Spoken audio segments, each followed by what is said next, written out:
So everybody's upset because I took that coyote video down, but you know what? I did it because it's just a fucking sad story. So, a lot of people hate coyotes, and I don't really want to give some dude named Tanner or Kyle in Nebraska, who's got a Monster Energy drink, sticker on the back of his truck, some bad tribal tattoos, and a shitload of gym selfies on his phone. I don't want to give him an opportunity to just do his ritual ape-like chest beating about how much he hates coyotes and enjoys shooting dogs in his free time and taking pictures with them. So, I just think it's just kind of a bummer thing for me to think about, the whole thing. So I don't want to give, dipshits like that a platform. But I would like to talk about another rare, extremely rare Mariposa lily, only known from 2 locations in the world. And that would be this guy, which these bumblebees are currently going batshit over, and it's Calochortus persistens.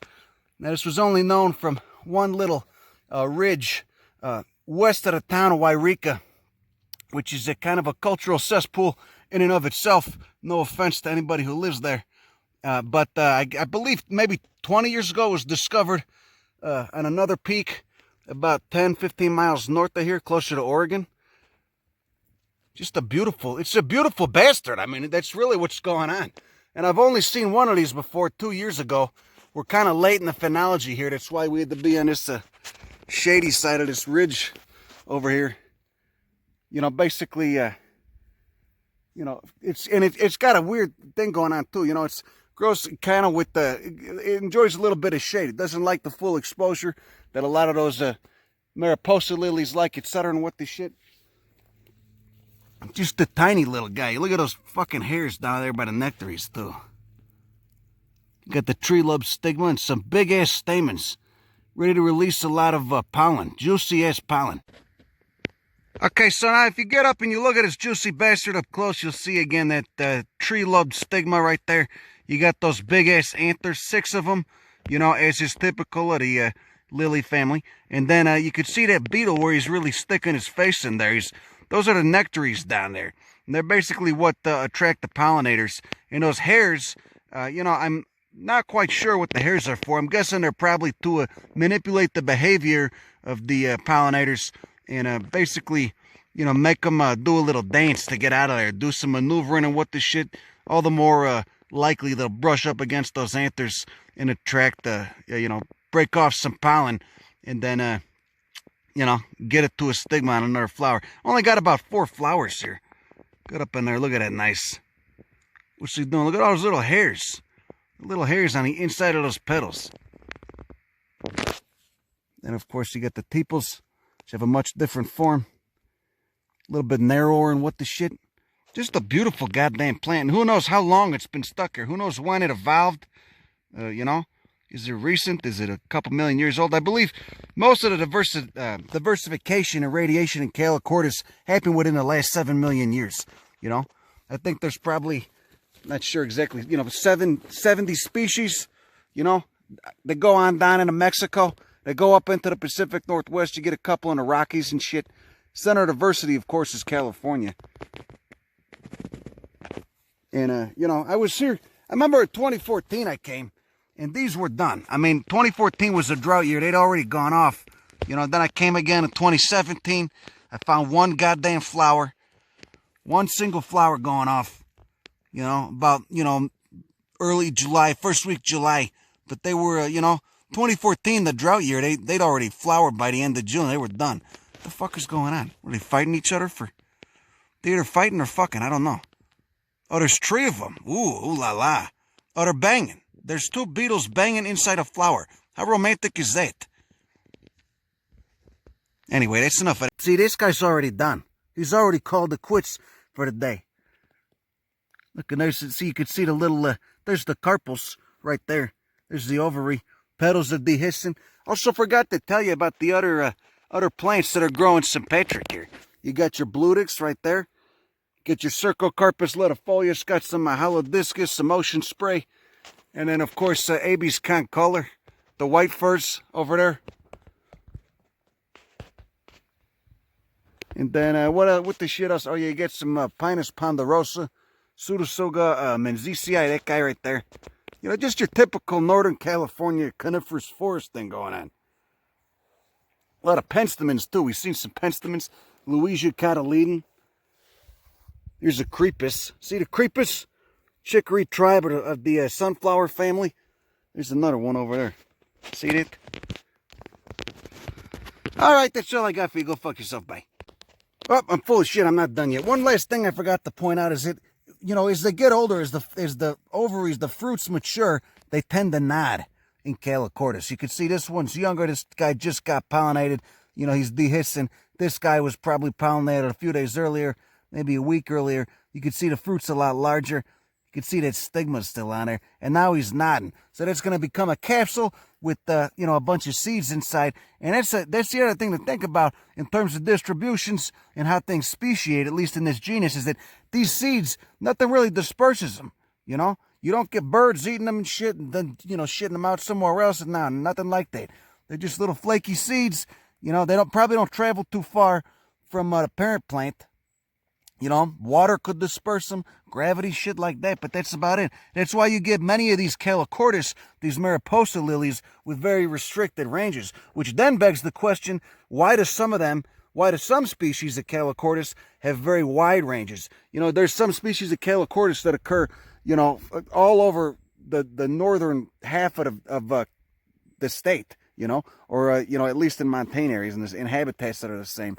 So it's a very odd thing going on here. And it's, you know, not just about, it's not just interesting because it's about this species itself or this genus itself. It just makes you think about how plants evolve. And then, of course, how their you know, distribution patterns, what disperses them, you know, if they hybridize, when do ranges become parapatric, you know, they overlap a little bit.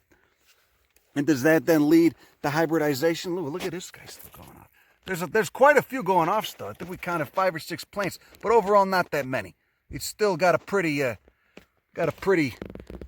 small population here. You know, okay, and I shit you not, I got a big bag of burritos in the truck, okay? I got them pre-made, okay? I don't cook too much, but when I do, it's normally a pizza or burritos. You know, they're very easy food in terms of, you know, carrying them. They're easy to carry. Okay, you can get you could throw anything in a burrito. You can get all kinds of different nutrients. You could do veggie burritos if you want. You don't even got to do the red meat because it can be bad for your colon. Holy shit, look at this Calochortus persistens. Look at that. Another one. So, again, only on this ridge, this, you know, maybe it extends, I believe, it's like a north-south trending ridge that, you know, extends for about 6 miles. And it's the only spot that this delicate fuck grows, you know, except for another peak about 10, 20 miles north of here. That was only discovered, you know, 20 years ago. That's some more, it was discovered by the Forest Service or some lumber guy or something, I don't know. And that's a bit more remote. But, yeah, and why? Why is this so, it's got such a restricted distribution? Is it a recent emergence or as a species, or did it at one point have a much wider distribution, at least a little bit bigger than this? You can see beetles are probably the chief pollinators here. I've seen bumblebees come here, but they don't really mess with it too much. They just do a little, you know, they come in, they check it out, you know. It's like, you know, going into a liquor store, hey, you guys got any Red Bull? And they say, no, we're out of Red Bull. And then it just leaves like that. You know, whereas the beetles actually come in here and they marinate for a while, you know. They're seeing everything he's got. They're seeing all the wares. You can see that pollen too, the little brown pollen particles. Really surprised to still see this guy out, you know. Look at all the little goddamn, what are they, painted ladies on a monardella over there. This is called coyote mint. This is a really cool plant. Lamiaceae. Smells very nice. It's in the salvia and oregano family. You got these sulfur buckwheats, these eriogonums going off. You can still got some Calochortus. These guys are done. They're getting too much sun. Now what they're growing on here is you got basically pre-Cenozoic, aka before the last 65 million years, you know, before that big goddamn comet hit the Yucatan and wiped out the dinosaurs. Pre-Cenozoic marine sediments. So basically, you know, your deeper ocean sediments, all the different shales and mudstones and shit. The fuck is going on there? Someone threw a rock down? I don't know. You can see there's a lot more Calochortus there. Just going off. You got some Calocedrus decurrens, incense cedar. More of that Amelock here. Rose family. Whoa, what's this? This is either Ligusticum or Lomatium.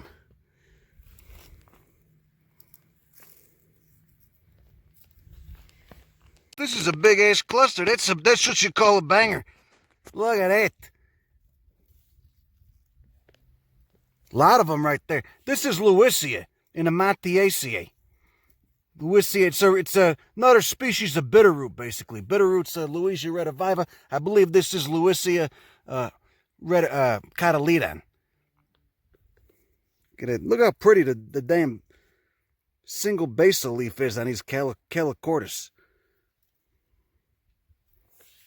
Then there you got a sedum, another lovely succulent. Crassulaceae is the family on that one. Nice dug fir cones. You can tell because they got the little mouse tails sticking out of the bracts.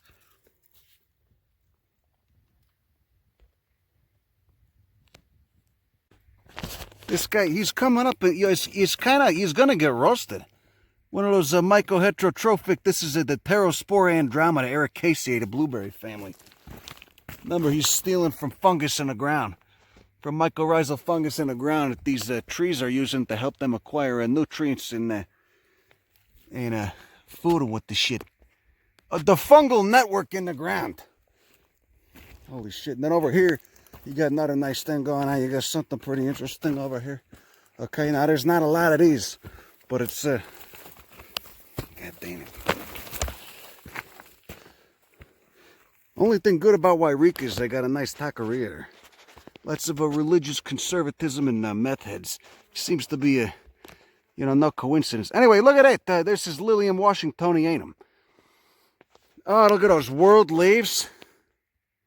Can't believe these are still going off too. It's not as hot as it should be. Normally, you talk about Rico, you talk about really hot, 105 degrees, 0% humidity temperatures in July. But here, is this Washingtonianum purpurescens or? Well, yeah, this is Washingtonianum species. Same family as that Calochortus. You got the 6 stamens. You got a central stigma, trilobed stigma. That beetle's just getting it in. Oh yeah. Another pretty goddamn flower. A lot of rare species of lilium too. The world leaves. So they're a flower, they produce a little capsule seed, and then they die back to the bulb in the ground. Maybe be here 20 years, who knows. Look at it, more of those goddamn lilies. It's Lilium washingtonianum. Actually, this might be Washingtonianum purpurescens. Look at those long-ass stigmas. Stigmas and stamens. Just coming up in this Amelanch here, rose family. You can see they got a bunch of little guys too that didn't flower yet. So these will do this. They'll grow, produce, gather a lot of carbohydrates, store it in the bulb in the ground, then die once everything gets, the onset of the dry season, August. These will just be probably August. They'll just be dry and crinkly and shit, and they dehiss. And then they go dormant till next spring. They come out again. They do that, on and off for a couple years again and again and again until they get this size. They got enough energy to flower, and then they send these shits up. And you get a beautiful goddamn lily. And then you get some little beetles. Look at that guy. See, look, he's hanging out on the stigma. You see this guy? It's like he's hanging out on the female sexy part. Oh, no, I just scared him away. Anyway, I wonder how many people live in Rico and either don't know that this is here or don't give a shit. It's tragic. There's people so disconnected from shit that's so interesting. I don't know. Maybe a lot of people don't give a shit. That's fine. I think it's pretty fucking fascinating. And it's especially fascinating when you learn more about it. You don't know anything about it. You just, you're content to live a life of smoking too much weed and playing video games or, doing the heavily religious thing and believing in invisible men in the sky or smoking meth. Anyway, that's all I got for you. Go fuck yourself. Bye.